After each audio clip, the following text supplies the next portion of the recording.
समय की चोरी, माँ बेटे की दिल छू लेने वाली कहानी। घड़ी का कांटा रात के 12 बजे को पार कर चुकी थी। बूढ़ी आंखों में जितनी नींद थी उससे ज्यादा अपने बेटे के लिए चिंता। उसी बेटे की चिंता जो अक्सर अपने काम के चलते रात को देरी से आया करता था। बेटा गुस्से में अपने बेडरूम में चला गया और सीधे जाकर बेड पर लेट गया। नशे के कारण अगले ही मिनट उसे गहरी नींद आ गई। माँ उसके कमरे में आई, उसके जूते और मोजे उतारे, उसे चादर उठाई और पास बैठकर उसके सर पर हाथ फेरते हुए गहरी सोच में डूब गई। घंटों भर वहां बैठने के बाद अपने कमरे में जाकर सो गई। सुबह बेटे के कमरे का दरवाजे पर नीलम ने दस्तक दी। नींद में ही बेटे ने पूछा, कौन है? नीलम बोली, मैं हूँ मालिक, कमरे में झाड़ू लगाना है। बेटा बिना आँख खोले ही बोला, ठीक है, सफाई करके दरवाज़ा बंद करके जाना। नीलम अपने काम में लग गई। झाड़ू मारते मारते नीलम की नज़र बेड के नीचे पड़े वॉलेट पर पड़ी, जिसमें कुछ ज़रूरी कार्ड्स के साथ ही कई नकद रुपए भी थे। नीलम ने वॉलेट उठाया, एक बार वॉलेट को और एक बार सोते हुए अपने मालिक को देखा, फिर वॉलेट को उसके तकिए के पास रख कर चली गई। सवेरे 10 बजे बेटा उठकर अपने ऑफिस को निकल गया। रास्ते में पेट्रोल पंप पर पेट्रोल भराने के लिए गाड़ी रोकी और पैसे देने के लिए वॉलेट निकाला। तब उसमें पैसे थे नहीं। उसने वॉलेट को अच्छे से चेक किया, फिर भी उसे पैसे नहीं दिखे। अंत में वो कार्ड से पेमेंट कर ऑफिस चला गया। ऑफिस पहुंच बेटा अपने बिजी शेड्यूल में लग गया। अपने कस्टमर को वो नए प्रोडक्ट्स के बारे में प्रेजेंटेशन दे रहा था कि तभी उसकी फ़ोन की घंटी बजी। फ़ोन पर माँ का नाम आ रहा था। उसने फ़ोन न उठाकर उसे साइलेंट पर कर दिया, लेकिन फिर भी बार बार माँ कॉल कर रही थी, इसलिए परेशान होकर उसने फ़ोन उठाया और साइड में जाकर माँ से बात करने लगा। बेटा बोला, क्या करती हो माँ? अगर मैं फ़ोन नहीं उठा रहा तो आपको समझ जाना चाहिए कि कोई ज़रूरी काम कर रहा हूँ। यहाँ पर मैं बहुत ज़रूरी मीटिंग में हूँ, मैं आपसे बाद में बात करूँगा, माँ बोल रही थी। बेटा, लेकिन एक बार डॉक्टर, पर बेटे ने बिना उसकी बात पूरी सुने फ़ोन कट कर दिया और फिर से अपने काम में लग गया। माँ को जैसे ऐसे बर्ताव की आदत पड़ चुकी थी, फिर भी उसके चेहरे पर दुख साफ देखा जा सकता था। माँ ने नीलम को आवाज़ लगाई और बोली, बेटा थोड़ा रजाई तो उठा देना, सुबह से ठंड लग रही है मुझे। नीलम ने माँ को रजाई उठाई और थोड़ी देर तक उसके पैर दबाती रही। फिर जब नीलम जाने लगी तो पूछा, आपको और कुछ चाहिए माँ जी?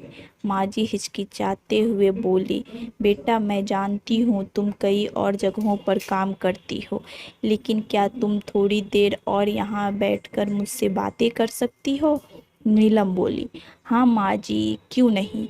वो वहीं पर बैठकर माँ जी से बातें करने लगी। अगले दिन बेटे का पार्सल आया। डिलीवरी बॉय को पैसे देते समय बेटे ने अपना वॉलेट खोला, पर पाया कि इस बार भी वॉलेट में पैसे नहीं है। बेटे ने यूपीआई से डिलीवरी बॉय को पेमेंट कर दिया। माँ के पास जाकर बेटा गुस्से में कहने लगा, देखो माँ, इस बार को लेकर यह चौथी बार हो गया है कि मेरे वॉलेट में एक भी रुपए नहीं है। मैं कहता हूँ यह नीलम पक्की चोर है। माँ बोली, नीलम ऐसा नहीं कर सकती, वह बहुत अच्छी लड़की है। बेटा बोला, उसने तुम्हारे पैर दबाकर और तुम्हारे साथ चिकनी चुपड़ी बातें करके तुम्हें अपनी जाल में फंसा लिया है, इसलिए तुम्हें वो अच्छी ही नज़र आएगी। आज तुम्हारे सामने दूध का दूध और पानी का पानी कर ही देता हूँ। कहकर बेटे ने नीलम को आवाज़ लगाई और वहाँ पर आने के लिए कहा। मालिक की इतनी ऊंची आवाज़ सुनकर नीलम दौड़ती हुई वहां पर आ गई। उसने तुरंत नीलम पर आरोप लगाते हुए कहा, अगर तुम्हें किसी चीज़ की या पैसे की ज़रूरत थी तो मुझसे कह दिया होता, मैं तुम्हें दे देता। चोरी करने की क्या ज़रूरत थी? नीलम को पहले कुछ समझ नहीं आया, फिर जब वह समझ पाई कि उसको चोर कहा जा रहा है, तब वह बोली, मैंने ऐसा कुछ भी नहीं किया है मालिक। अच्छा तो पुलिस बुला लेता हूँ, वहीं अब सच सामने लाएंगे, बेटे ने गुस्से से कहा। नीलम डरते हुए माँ की तरफ देखने लगी। माँ ने अपने बेटे से कहा, नीलम ने चोरी नहीं की है, वॉलेट से पैसे मैंने निकाले हैं। बेटे ने कहा, माँ तुम उसे बचाने की कोशिश मत करो। नीलम डरते हुए माँ की तरफ देखने लगी। माँ ने अपने बेटे से कहा, नीलम ने चोरी नहीं की है, वॉलेट से पैसा मैंने निकाले हैं। बेटे ने कहा, माँ तुम उसे बचाने की कोशिश मत करो। माँ ने कहा, मैं उसको बचाने की कोशिश बिल्कुल नहीं कर रही हूँ, बल्कि वही कह रही हूँ जो सच है। बेटा आवाज़ थोड़ी धीमी करते हुए बोला, तुम्हें ऐसा करने की क्या ज़रूरत थी माँ? तुम मुझसे बोल देती, क्या मैं तुमको पैसे नहीं देता? तुमसे कुछ भी बोलने के लिए तुम यहाँ पर रहते ही कब हो? जब सामने आते हो तो सोने चले जाते हो, और जब फ़ोन करती हूँ तो बिना बात किए ही फ़ोन काट देते हो। अब तो तुमसे बात करने के लिए भी मुझे तुम्हारे ऑफिस में अपॉइंटमेंट लेनी पड़ती है, तब जाके मेरा फ़ोन तुम तक ट्रांसफ़र किया जाता है। जितने पैसे घर चल खर्च के लिए तुम देते हो, वह तो घर खर्च में ही ख़त्म हो जाते हैं। उसके अलावा भी कई खर्च है जिसके बारे में तुम नहीं जानते। आजकल मैं कितनी बार बीमार हो जाती हूँ, तब नीलम ही मुझे डॉक्टर के पास ले जाती है और मेरी दवाई करवाती है। और तो और बेचारी अपनी दूसरी जगहों का काम छोड़कर मेरे कहने पर मेरे साथ समय बिताती है, जिससे मेरा अकेलापन थोड़ा कम हो जाता है। तो मेरा भी फ़र्ज़ बनता है उससे उसकी एक्स्ट्रा सर्विस के लिए एक्स्ट्रा पैसे दूँ। इसलिए मैंने तुम्हारे वॉलेट से पैसे निकाल कर उससे दिए। काश मैं तुम्हारे पैसों की जगह तुम्हारा समय चुरा पाती, तो मुझे तुम्हारे वॉलेट को छूने की कभी भी ज़रूरत ही ना पड़ती। बेटा अपनी माँ की यह सारी बातें सुन रहा था, और उसे इस बात का एहसास भी हो रहा था कि पैसों की भाग दौड़ में उसने अपनी माँ को बहुत पीछे छोड़ दिया था।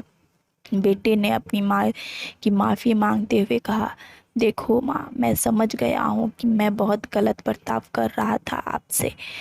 अब तक जो हो गया मैं उसे तो बदल नहीं सकता, लेकिन इतना वादा कर सकता हूँ कि अब आगे से आपके लिए वक्त ज़रूर निकाला करूँगा। दोस्तों, हमें कामयाबी और पैसे के पीछे इतना नहीं दौड़ना चाहिए कि हमारे अपने हमसे इतने दूर हो जाए कि फिर हम उनसे कभी मिल ही ना पाए। हम बड़े हो रहे हैं, यह याद रखने की ज़रूरत है, लेकिन यह भूलना भी नहीं चाहिए कि हमारे बड़े अब बूढ़े हो रहे हैं और अब उनको हमारी ज़रूरत ज़्यादा है। दोस्तों, आपको ये स्टोरी कैसी लगी कमेंट्स करके ज़रूर बताएं। अगर आपको ये स्टोरी अच्छी लगी हो तो लाइक करें, मेरे चैनल पे पहली बार है तो सब्सक्राइब करें। Thank you.